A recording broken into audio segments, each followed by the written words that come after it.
Hello there, I am Bernie with 5 Minute Quick Reviews where we review movies and games in under 5 minutes, and today I'm talking about The First Purge. Let's get started. Alright, so I saw The First Purge in theaters yesterday, and it was pretty good. I didn't really have very good expectations for a Purge movie. I have only seen the first and second Purge. I've seen the original Purge, just called The Purge, and then I've seen The Purge Anarchy. And I did not see the Purge election year, so, I liked the first two. I thought they were okay. So I was going into the first Purge, which is actually the fourth Purge, with some lower expectations. And yeah, but I liked it a little bit, for what it was. It's a solid action movie, so let's get right into it. We're going to start with the cons, because no movie is perfect.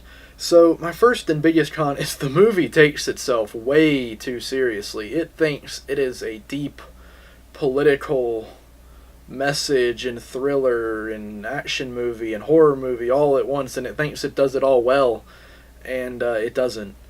I get there is a political message, whether you agree or disagree with it. It's there, and it's pretty obvious, but personally I just wish they kind of left that out and just made it an action movie about people killing each other with no laws, because I think that would be a bit more cool. But no, that's not what they did. It takes itself too seriously, so that's a con.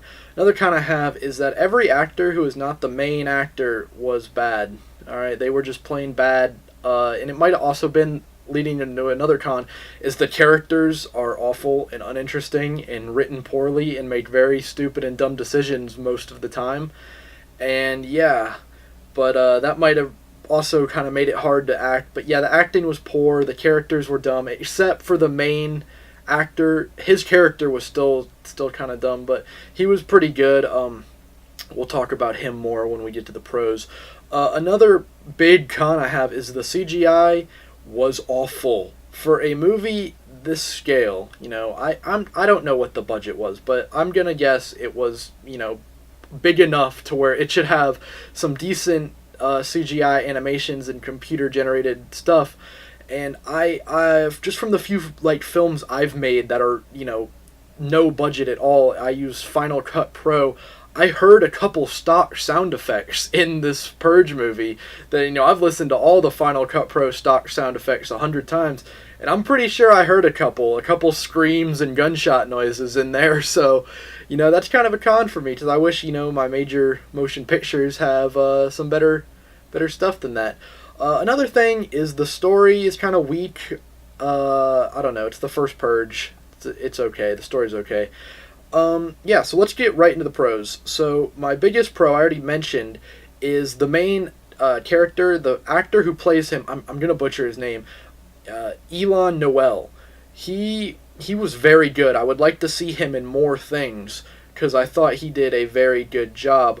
But his character wasn't the best. Kind of makes some weird decisions and makes a really weird jump from kind of I'm a bad guy, good guy at the beginning to I'm the savior of the world at the end. This isn't a spoiler, I'll just say it. He's a drug dealer in the beginning, and then at the end he's I'm gonna be the savior of this town and make sure everyone's safe during the Purge. And I thought, that's kind of a weird transition to go from bad guy drug dealer to savior in a very short amount of time. So yeah, I thought that was strange, but I don't know. He was a good actor. Character, not very good. Another thing I have is the concept of the Purge movies. I think is really cool. Having one night where there's no laws and you can do whatever you want and to release anger and purge. I think that's a really cool concept. I guess that goes for the whole series. So yeah, I like that. That's a pro. Another thing is that the action in it is, besides the CGI being bad, the action itself is cool. It's fun. Just a couple explosions and stuff and the stock sound effects is what I mean by bad CGI. But I guess the blood effects were bad too. But the guns, people shooting each other and stuff, it looks real enough. Not quite the most real movie you've ever seen, but not the most fake. So I like that. That is another pro. And all in all, I would say just don't go into it with high expectations. Expect a too overly serious movie on a kind of not so serious concept, and just don't have high expectations. It's a solid action movie, and my official score for the movie is a 6.2 out of 10. So I am Bernie with 5 Minute Quick Reviews. See you next time.